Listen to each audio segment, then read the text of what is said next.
Ya hemos hablado sobre Job y sobre la controversia que se produjo con sus amigos, con aquellos que vinieron a consolarle cuando él estaba en aflicción, había perdido toda su familia, había perdido todos sus bienes y había perdido también su salud.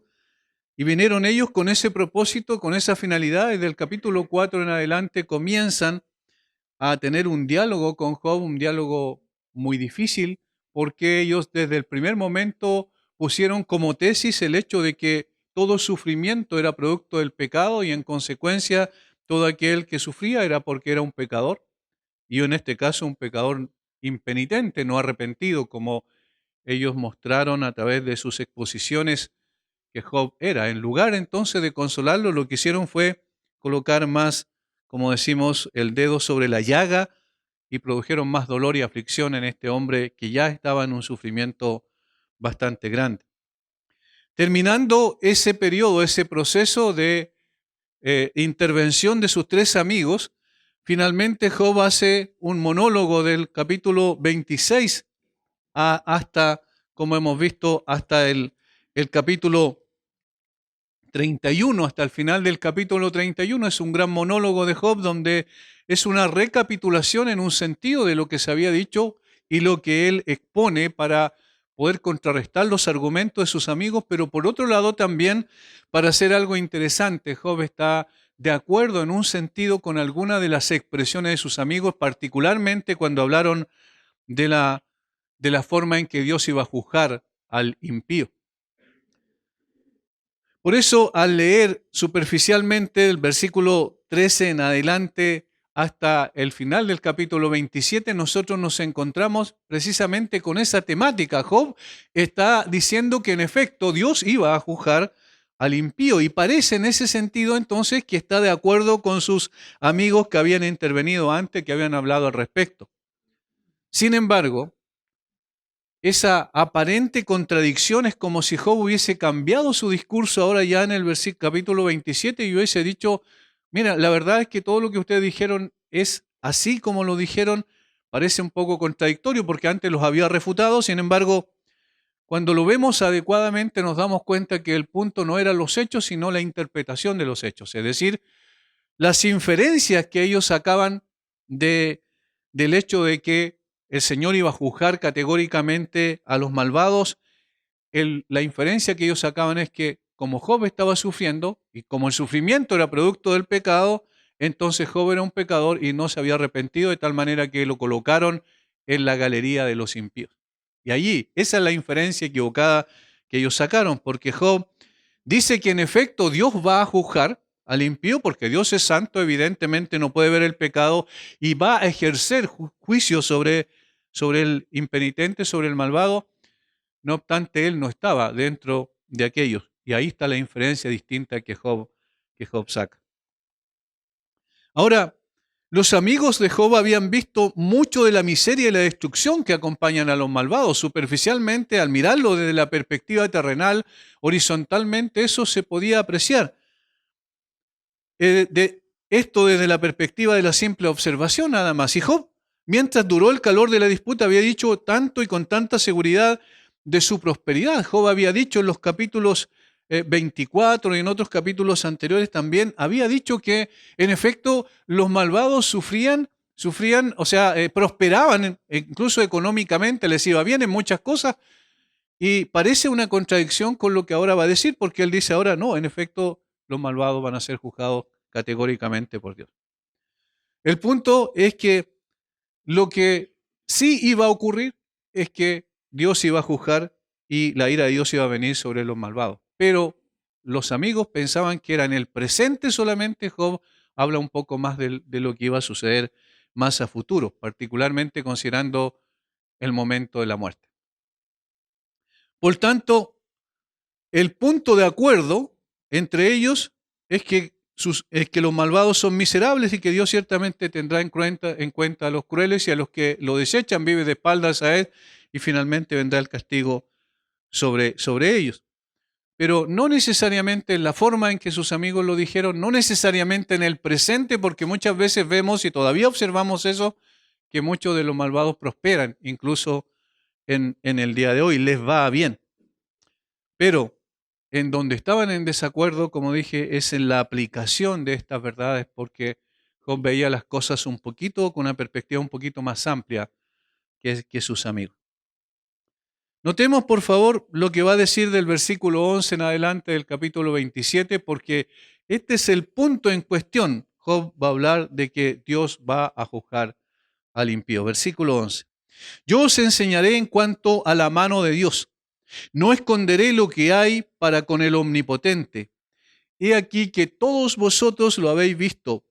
¿Por qué, pues, os habéis hecho tan enteramente vanos?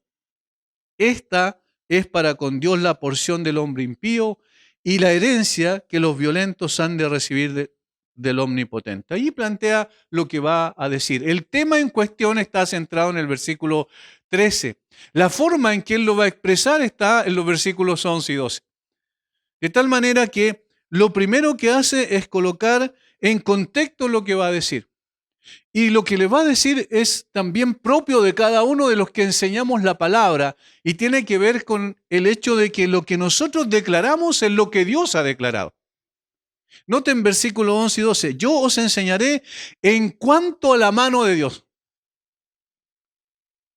Y luego dice, no esconderé lo que hay para con el Omnipotente. En otras palabras, yo voy a enseñar lo que el trato de Dios, la obra de Dios respecto de los hombres y en particular, y ahí está el tema, en particular voy a enseñar sobre el juicio de Dios sobre los malvados.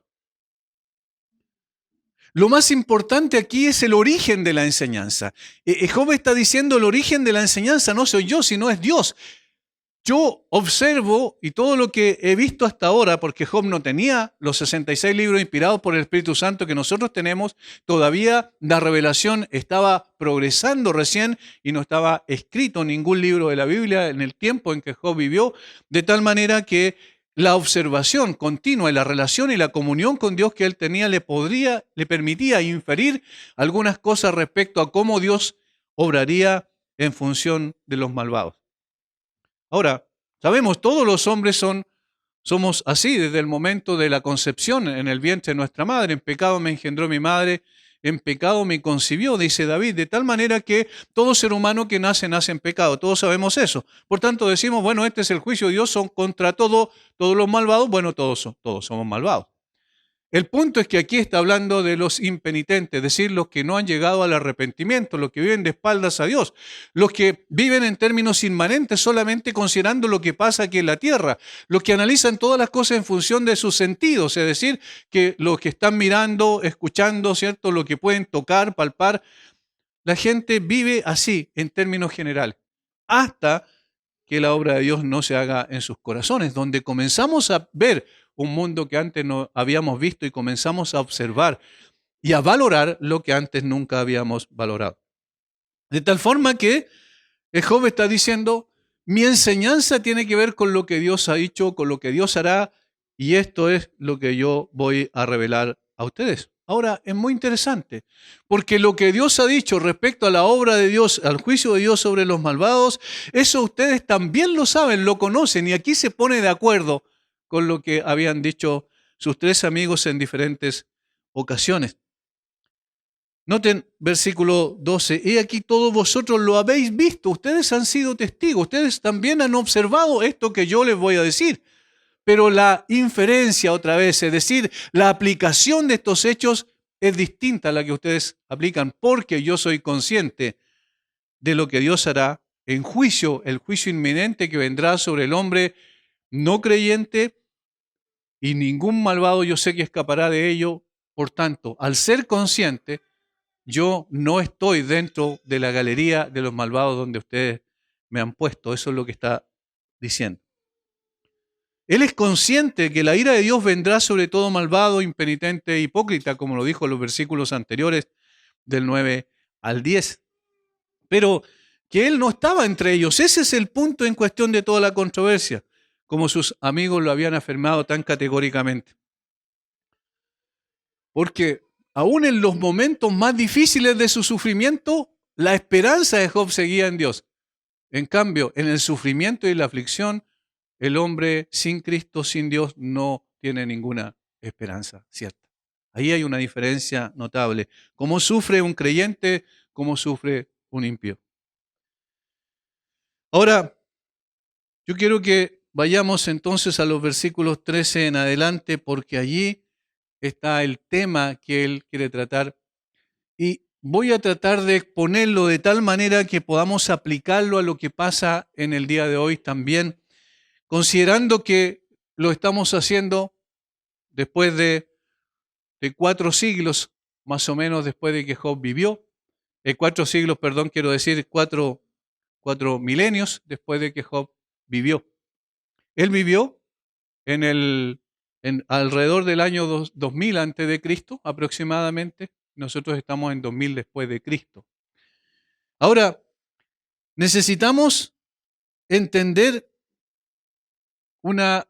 y este es el tema en cuestión, que todos nosotros, tarde o temprano, vamos a ser testigos o vamos a ser víctimas, según el lugar donde estemos, de la ira de Dios.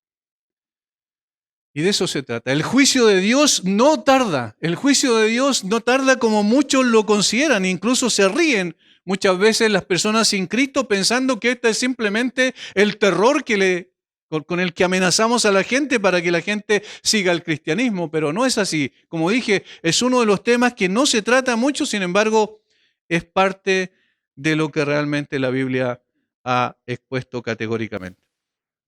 La instrucción y enseñanza que él va a dar en este momento lo dice el versículo 13, que es el tema acerca del juicio de Dios sobre los malvados. Yo quiero que vayamos entonces a los versículos 14 en adelante para ver al menos en 3 formas cómo el juicio de Dios viene sobre los malvados. Primero, el juicio de Dios sobre los hijos de ellos. Versículo 14. Si sus hijos fueren multiplicados, serán para la espada, y sus pequeños no se saciarán de pan. Los que de él quedaren en muerte serán sepultados, y no los llorarán sus viudas. Lo primero que apunta es al aspecto familiar, es decir, a los hijos de los malvados, porque ese es el tema, tiene que ver con los impenitentes, con los incrédulos, el juicio de Dios sobre los hijos de los incrédulos. Y aquí hay que hacer una observación a la luz de todo el resto de la Escritura para no equivocarse, porque esta es revelación poética y podemos equivocarnos si tomamos algo tan literal y categóricamente. Primero, necesitamos observar que aquí no está diciendo, y la Biblia no infiere eso, que en realidad los hijos pagan los pecados de los padres. No es eso lo que está diciendo.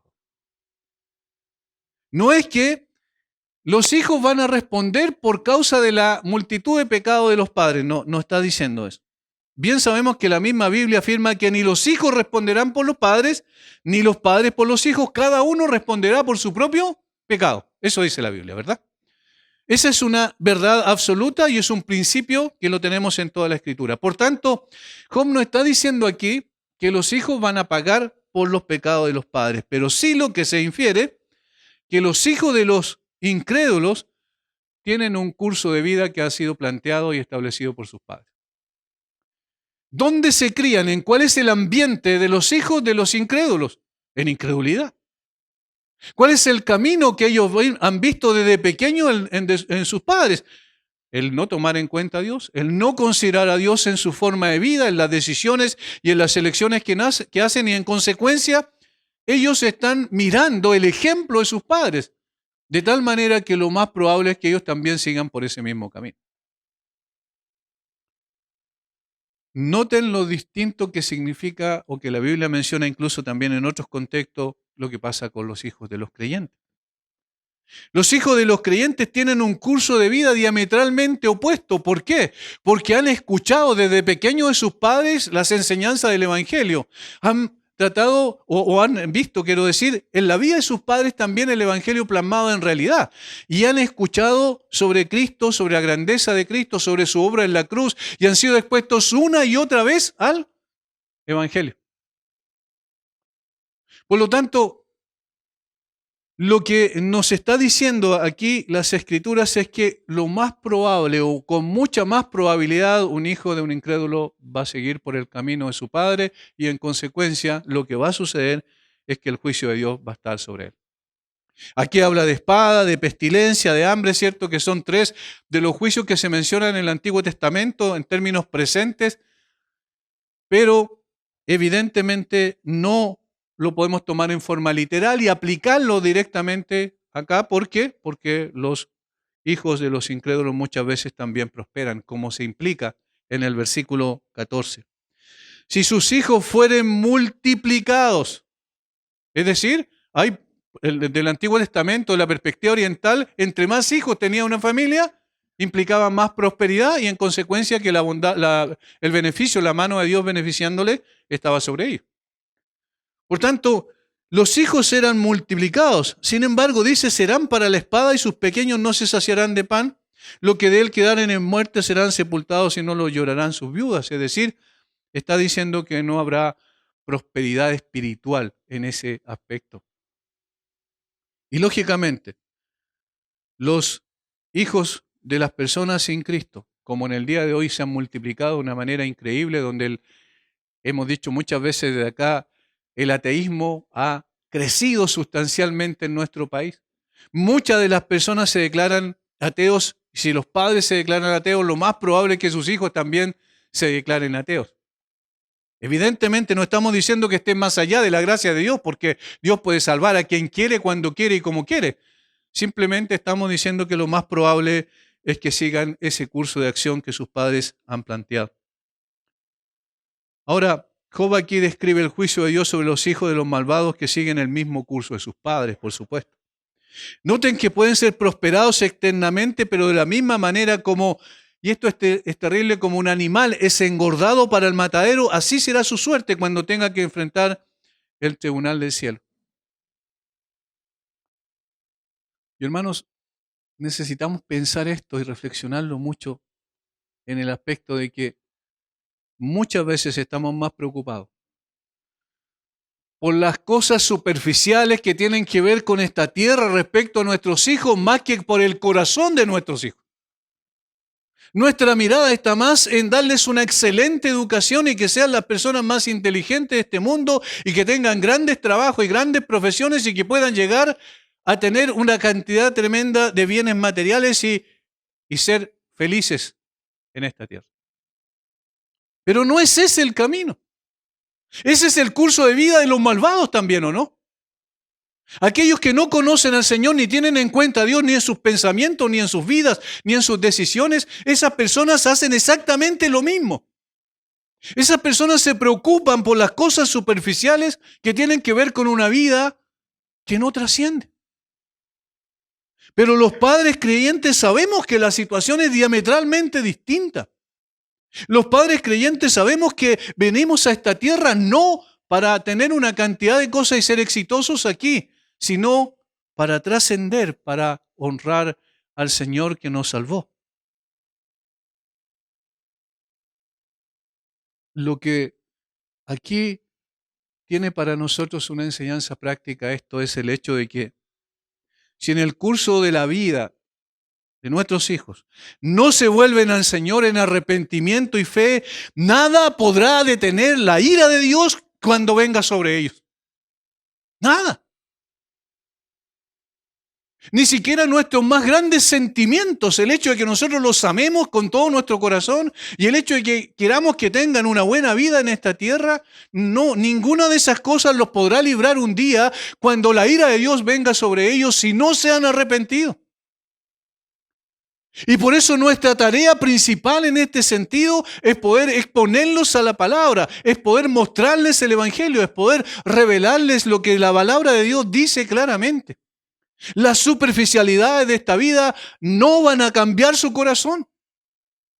Todo lo que el mundo le ofrece no los va a llevar por el camino de Cristo. Es cierto, ellos necesitan también tener algo con que ganarse la vida y no tiene nada de malo en consecuencia educarlos. El punto es que no hemos de colocar nuestra atención principal en eso.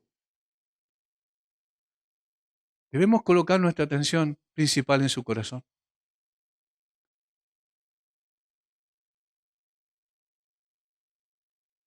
Es evidente aquí que Job está haciendo una observación primaria solamente sin considerar lo que nosotros ya sabemos por la revelación de Dios. Por eso habla de las plagas, la guerra y el hambre como ejemplo del juicio de Dios en una situación presente. Pero nosotros tenemos toda la revelación que Dios nos quiso conceder en su palabra escrita. Por tanto, podemos aplicar esto según lo que estamos diciendo a principios relacionados con el juicio de Dios al final del camino. Nos preguntamos, ¿de qué vale tener hijos exitosos en esta tierra si cuando abran los ojos más allá de la muerte les espera la condenación? ¿Qué importancia tendrá en eso en el momento en que cierran sus ojos aquí en la tierra? Y ese es el dolor más grande de los padres cuando vemos que nuestros hijos no caminan con Cristo. Esa es la tristeza más grande. Cuando vemos que ellos, aún habiendo sido expuestos a la palabra una y otra vez, no se arrepienten. Y a veces piensan equivocadamente que de alguna manera con una varita mágica Dios va a llevarles al arrepentimiento. No, la palabra de Dios está presente allí, el Evangelio está presente y el Evangelio hace un llamado al arrepentimiento. Y el llamado al arrepentimiento implica entonces que la persona toma una determinación también para arrepentirse en función de la exposición del Evangelio. Una segunda pregunta que puede ser pertinente. ¿Qué importancia tendrá que los hijos sean prósperos en esta tierra y logren con creces los antojos de sus corazones si están bajo la ira de Dios que un día vendrá sobre ellos? ¿Qué importancia tendrá eso?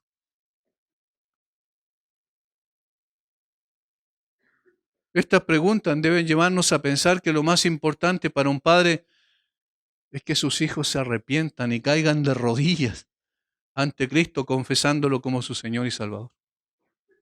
Eso sí importa. De lo contrario, seguirán el mismo camino, el mismo curso de los malvados, de quienes no tienen en consideración a Dios y que está plagado el mundo de ellos. Alrededor, poco menos del 90% de la gente en el mundo no conocen al Señor ni tienen ningún interés en Él.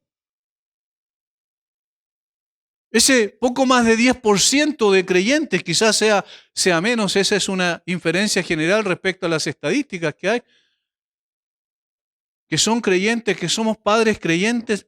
¿Qué es lo que queremos de nuestros hijos? ¿Cuál es el anhelo más grande? ¿Cómo planificamos la vida de ellos cuando son pequeños? ¿Hacia dónde queremos que ellos se conduzcan? ¿Cuál es la oración que hacemos respecto a ellos?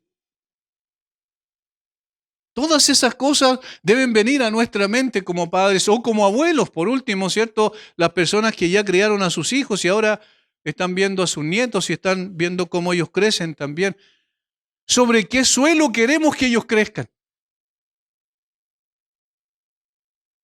El corazón de los hijos es lo que debe tener una importancia capital para nosotros los creyentes. De lo contrario, hermanos. De lo contrario, un día vamos a ser testigos de la justa condenación de nuestros hijos. Ese día tendremos que ponernos de pie y decir al Señor, tú eres justo y justamente los has condenado. Pero eso es muy duro. ¿Por qué dice eso usted? Eso es demasiado duro. Yo amo a mis hijos. Sí, yo también amo a mis hijos, pero soy consciente que si no se arrepienten, Dios los condenará justamente. ¿Qué podemos hacer frente a eso? No podemos vivir y enseñar a nuestros hijos como los enseña un impío. ¿Por qué? Porque el juicio de Dios está sobre ellos. El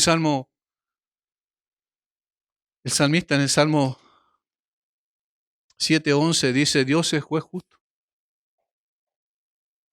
Dios es juez justo y Dios está airado contra el impío todos los días. Dios es juez justo. Su carácter le impide que dé por inocente al culpable. Su carácter le impide que haga vista gorda de las personas que no han llegado al arrepentimiento y a la fe. La única posibilidad es cobijarse bajo la sangre preciosa de Cristo. La única posibilidad es ir a Cristo y ver lo que Él hizo como nuestro sustituto en la cruz. La única posibilidad. Versículo 12 del Salmo 7 dice, si no se arrepiente, él afilará su espada. Armado tiene ya su arco y lo ha preparado. Asimismo, ha preparado armas de muerte y ha labrado saetas ardientes. Obviamente son expresiones poéticas, pero hablan de la ira de Dios.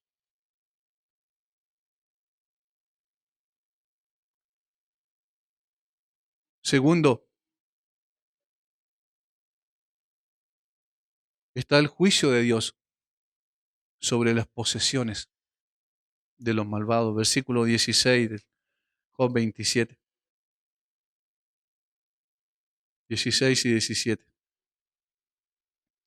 Aunque amontone plata como polvo y prepare ropa como lodo, la habrá preparado él, mas el justo se vestirá y el inocente repartirá la plata. Es decir, ¿de qué le sirve tener todo esto?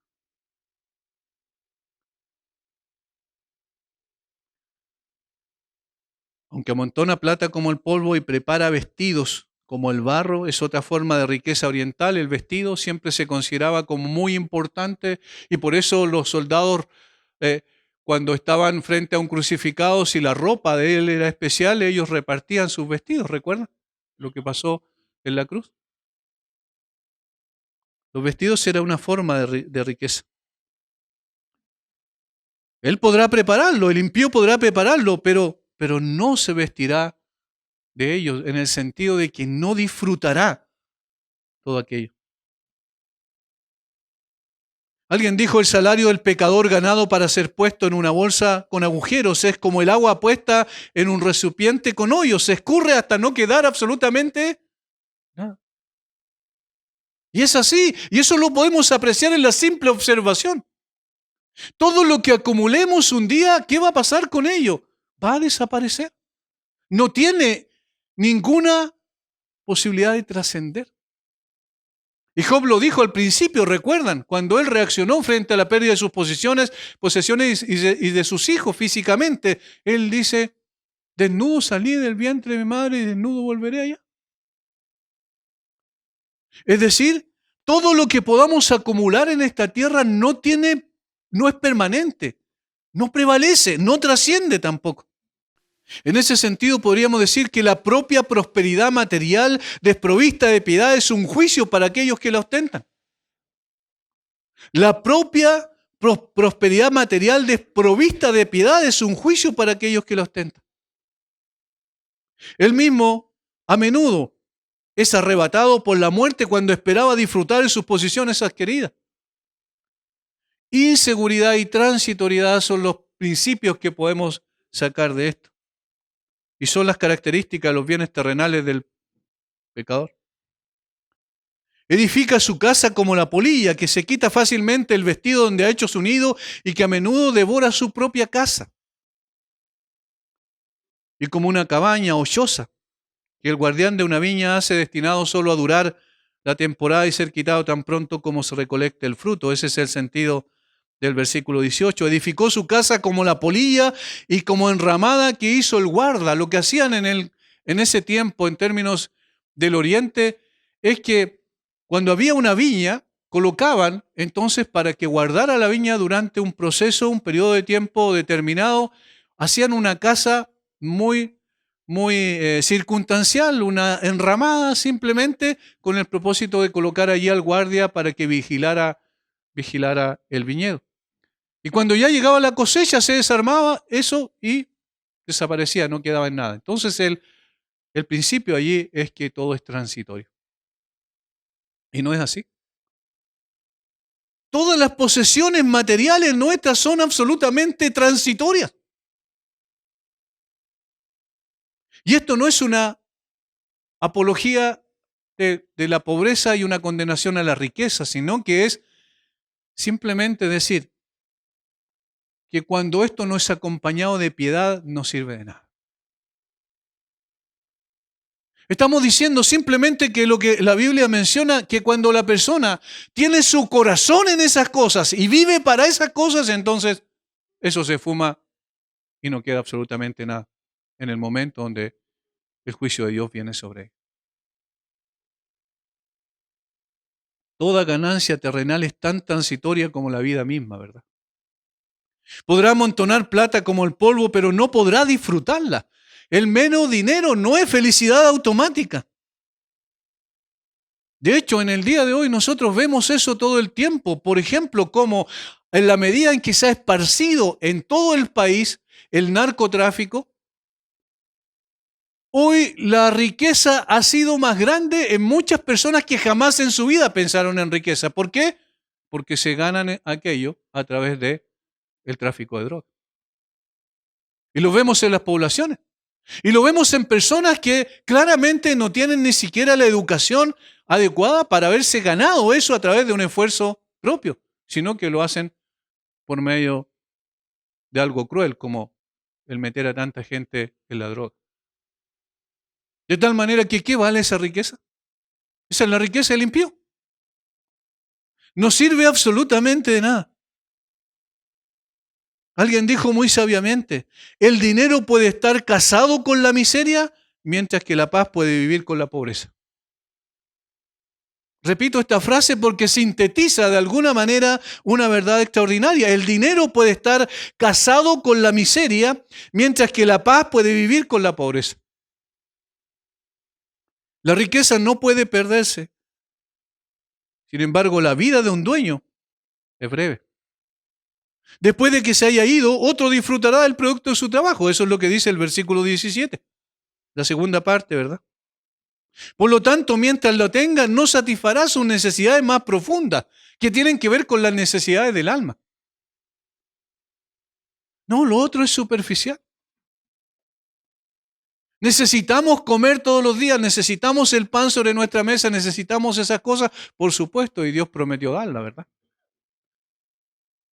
Pero cuando nos enfrascamos en el mismo camino del impío, y aquí hay una reflexión para nosotros los creyentes, cuando pensamos que se trata de la adquisición de bienes materiales nada más en nuestra vida, cuando pensamos que se trata de la prosperidad en los negocios, que nos vaya bien y que podamos aumentar considerablemente nuestros bienes materiales, y ese es el propósito y el fin de nuestra vida, entonces no podemos decir que estamos actuando como creyentes, porque así lo hacen los incrédulos. ¿Y qué nos está diciendo Job? Que el juicio de Dios también estará sobre ellos.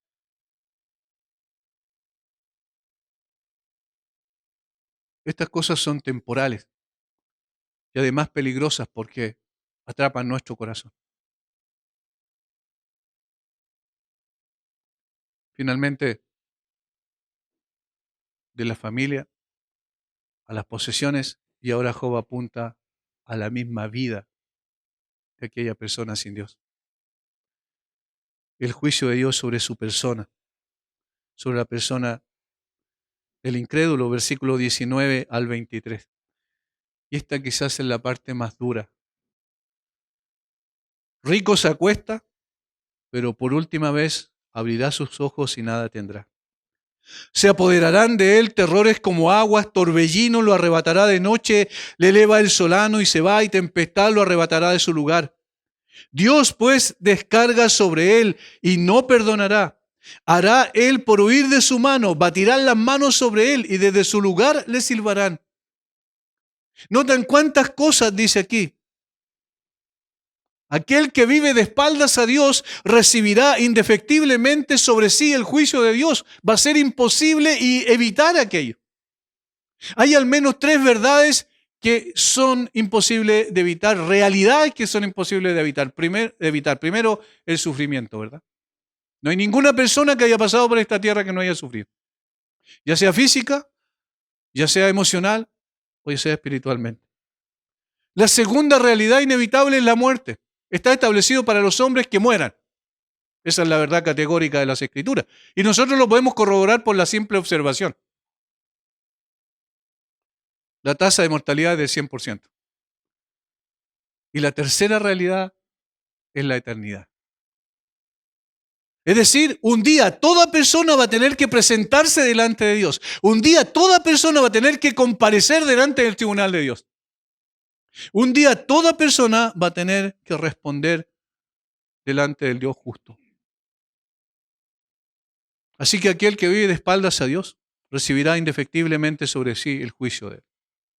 No solo sus hijos impenitentes, no solo sus bienes materiales se esfumarán como la niebla, sino también ellos mismos recibirán la retribución debida a su extravío.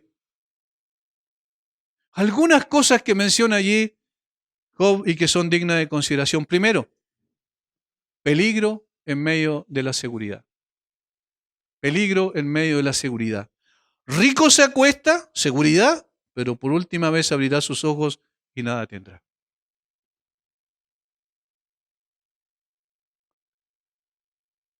Esa casa que ha edificado en el día de la prueba no permanecerá. Si no hubiera sido próspero, habría estado más dispuesto a confesar su impotencia, pero su propio éxito lo ha cegado y lo ha adormecido con una falsa sensación de tranquilidad y seguridad, porque eso es lo que produce el dinero en una forma engañosa. Las posesiones materiales producen eso engañando los sentidos de la persona que los posee. Dice, lo tengo todo, no necesito nada más. Sin embargo, esa es una falsa seguridad. Su ruina se prepara para él y estallará sobre él cuando menos lo espere. Una sorpresa tan repentina y sorprendente debe ser algo abrumador. El miserable será aplastado por ella porque un día cerrará sus ojos tranquilo, seguro que no hay ninguna cosa por qué preocuparse y luego cuando los abra ya no tendrá absolutamente nada. ¿Dónde está nuestra seguridad?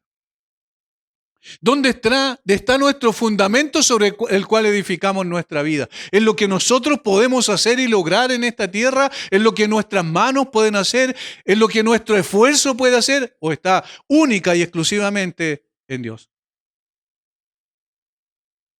El apóstol Pablo dice algo maravilloso a los colosenses. Dice que nuestra vida, la de los creyentes, está escondida con Cristo en Dios. Y esa es una seguridad maravillosa porque eso no depende de lo que poseamos, ¿se dan cuenta? No depende de la aprobación de los hombres, no depende de la fama y cómo hemos sido conocidos o no conocidos en una ciudad, cómo la gente nos ha reconocido. No, no depende de eso, depende exclusivamente que estamos en Cristo.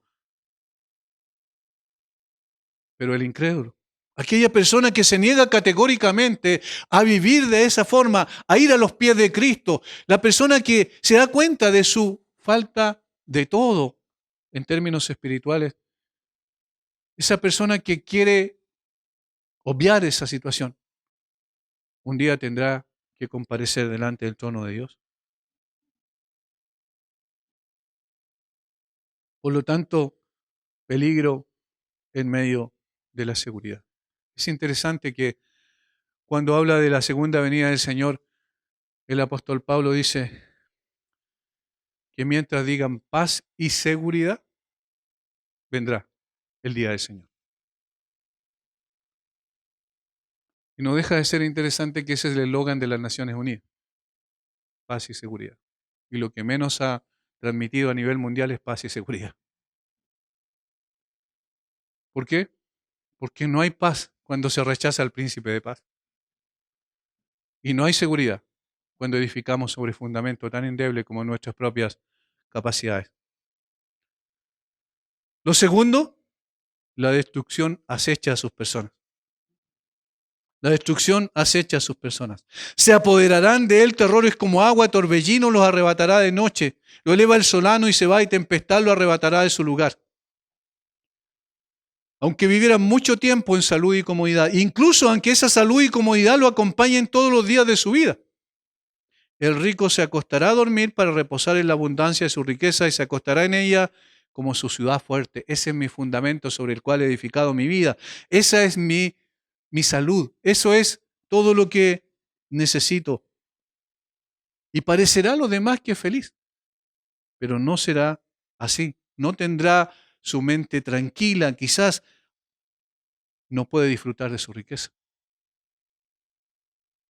Escuché a un hermano que me contaba hace un tiempo atrás cómo construyó una casa de alrededor de 900 metros cuadrados, con todos los lujos posibles habido y por haber dentro de esa casa, de una persona que era de Santiago. Y después lo llamó para decir su casa está lista, venga a verla. El hombre vino Me contaba el hermano, se paseó por toda la casa, miró todo lo que había hecho, lo que había visto, lo que había establecido que así fuera su casa, y después cuando estaba completa, sus ojos disfrutaron de lo que había visto, volvió a Santiago y un mes después ya no era más, murió. ¿Cuál es el sentido de vivir así? ¿No? No hay paz. La destrucción acecha a todo ser humano y sabemos que todos vamos a ir un día hacia allá. Ayer estuvimos en un funeral en el campo y conversábamos con algunos hermanos y, y decíamos, ya nos estamos preparando. Nos reíamos, decíamos, bueno, después de los 60 años, me decía el hermano, hay que empezar a preparar el lugar donde vamos a quedar. Y es así, ¿no? Incluso antes muchas veces ocurre. Sin embargo, en la medida en que vamos avanzando en nuestra vida, vamos acercándonos a ese momento donde vamos a tener que presentarnos delante del tribunal de Dios. Y el punto, ¿qué va a pasar en ese momento? La persona no está tranquila, aunque tenga muchos bienes materiales. Tercero, terrores y destrucción. Se apoderarán de él terrores. Terrores y destrucción irresistible. Cuando llegue el día del juicio final, no habrá posibilidad de escabullirse ante el veredicto de Dios. Todos los signos de la prosperidad habrán desaparecido. Solo hay un despertar al terror. Nadie puede resistir el juicio de Dios. Es repentino, es veloz, es completo, como el huracán desolador que menciona aquí en el versículo 21. Hablando del viento solano, que era un viento del oriente, bien digo, que venía con todas las fuerzas, era seco, que le impedía a la gente respirar con tranquilidad y que producía terribles terrores y temores en su corazón. Cuarto, reprobación en lugar de popularidad. Reprobación en lugar de popularidad. Quizás esas personas vivieron siendo aplaudidas por los demás y quizás cuando mueran, inclusive una de las calles va a tener su nombre. La pregunta es, ¿qué importancia tiene eso en el momento del juicio delante de Dios? Versículos 22 y 23. Y aquí llega el meollo del asunto, porque menciona quién es el que está ejecutando el juicio. Dios pues descargará sobre él y no perdonará. Hará él por huir de su mano. Y esta última frase tiene que ver con que él intentará y deseará huir de la mano de Dios, pero no podrá. Ese es el sentido del original. Dios pues descargará sobre él y no perdonará. Hará él por huir de su mano. Batirán las manos sobre él y de su lugar le silbarán. Por eso hablamos de el lugar de popularidad será reprobación. ¿Por qué? Porque al final, en el versículo 23, dice que aún en el momento de su muerte, las personas, en lugar de poder elogiar lo que pasaba, se burlarán de él. En su prosperidad, el malvado fue adulado por los aduladores. Luego tuvo admiradores. Ahora lo ha perdido todo y está desolado. ¿Por qué? Porque Dios está contra él. Dura cosa es caer en manos del Dios vivo. Eso dice el autor de Hebreos. Eso es lo que tenemos que considerar siempre cuando hablamos del cristianismo. Y parte del evangelio es poder mostrarle a la gente que es dura cosa caer en manos del Dios vivo si no se arrepiente. Necesitamos decirle cuáles son las consecuencias de su camino perverso.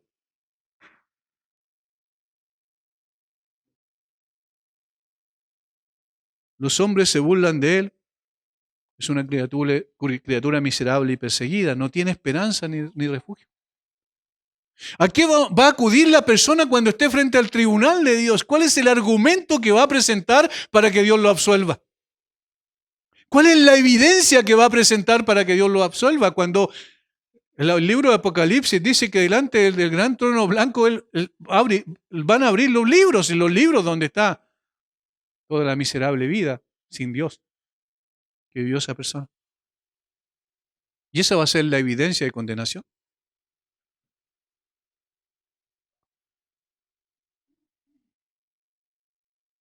Quinto, se implica es miserable después de su muerte. Es miserable en su muerte y es miserable después de su muerte.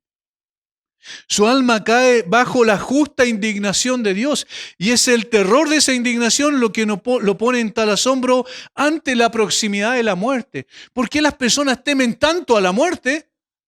Porque temen lo que va a pasar más allá de la muerte. Porque Dios arrojará sobre él su juicio. Mientras vivió tuvo el beneficio de no recibir la retribución debida a su extravío definitivamente.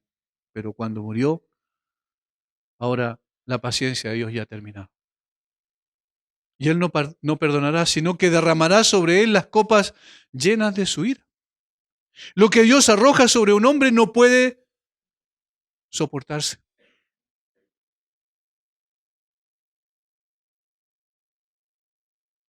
El pecador condenado, al ver la ira de Dios irrumpir sobre él, de buena gana querrá huir de su mano. Pero no puede. Alguien dijo, las puertas del infierno están cerradas y atrancadas y el gran abismo fijo, y será en vano pedir refugio en rocas y montañas, como lo vemos en Apocalipsis capítulo 6. Será en vano. Quisieron esconderse de la ira del Cordero, dice, pero no pudieron. Pedían que por favor las montañas, las rocas vinieran sobre ellos para esconderlo de la ira y no pudieron. Es imposible escapar del gran juicio de Dios. Los que no se dejan persuadir ahora por el Evangelio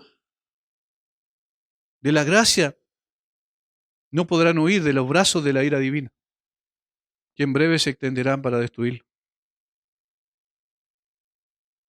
Los hombres batirán su mano contra él, es decir, se regocijarán en los juicios de Dios, por los cuales será cortado y se complacerá en su caída. Esto es lo más terrible y terrorífico. Y decimos otra vez, ¿pero por qué habla de estas cosas?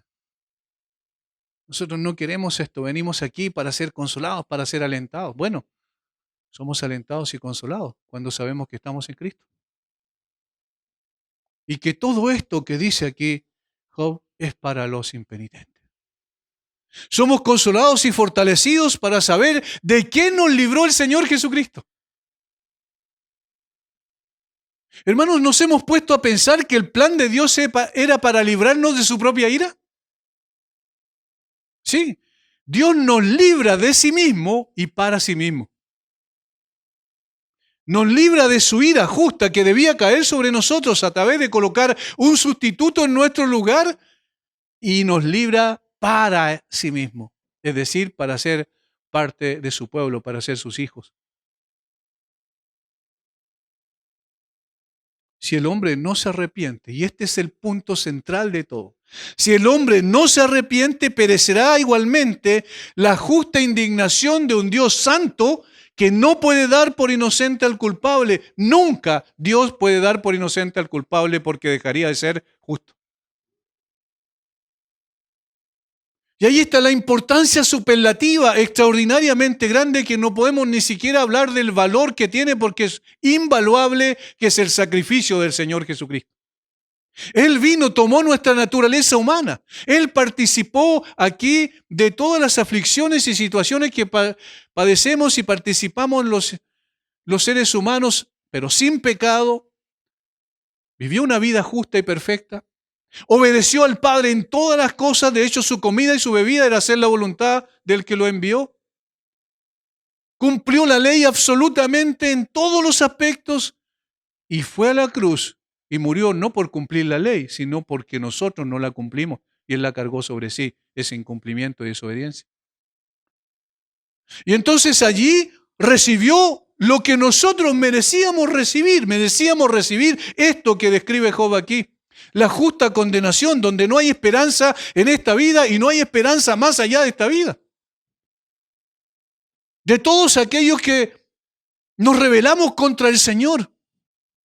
día y noche a través de nuestros actos, a través de nuestros pensamientos, a través de nuestros sentimientos pervertidos y a través de todo lo que somos integralmente, nos rebelamos contra un Dios santo todo el tiempo. Los pecados que nosotros acumulamos en nuestra vida son una multitud incontable. Y por un solo pecado merecíamos el infierno, por esa multitud merecíamos 1000 veces el infierno. Y entonces Él envía a su Hijo, santo, puro, perfecto, sin mancha. Y lo envía para que nos represente delante de Él, delante del tribunal de Él, y para que entonces Él pague la deuda que nosotros debíamos. Eso es lo más grande que puede haber. Esa es la grandeza y la perfección del plan redentor de Dios. Ese es el amor inconmensurable del Señor Jesucristo que tiene para criaturas rebeldes como nosotros. Y entonces Jesús se puso en la brecha en ese lugar y recibió sobre sí la justa ira de Dios. Esa es la copa de la cual él hablaba. La copa de la ira de Dios. Y por eso entonces el Padre lo abandonó durante ese tiempo circunstancial en la cruz. Dios mío, ¿por qué me has desamparado? Es un grito de desesperación del Hijo que estaba tomando nuestro lugar en la cruz y estaba recibiendo lo que nosotros merecíamos. Y hermanos, aquí uno lo puede meditar, reflexionar, hablar mucho, dar una serie de conceptos respecto a eso, pero esto es más que un concepto, es algo demasiado grande. Es un amor demasiado extraordinario. Y este es el amor de Dios que nosotros proclamamos a la gente, pero el amor de Dios está precedido de esto otro. Si no te arrepientes, perecerán.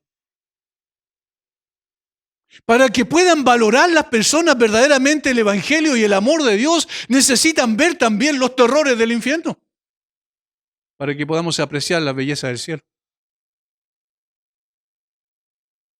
La gente dice, no hablen del infierno y la condenación porque las personas necesitan una palabra de aliento, no algo que los aterrorice.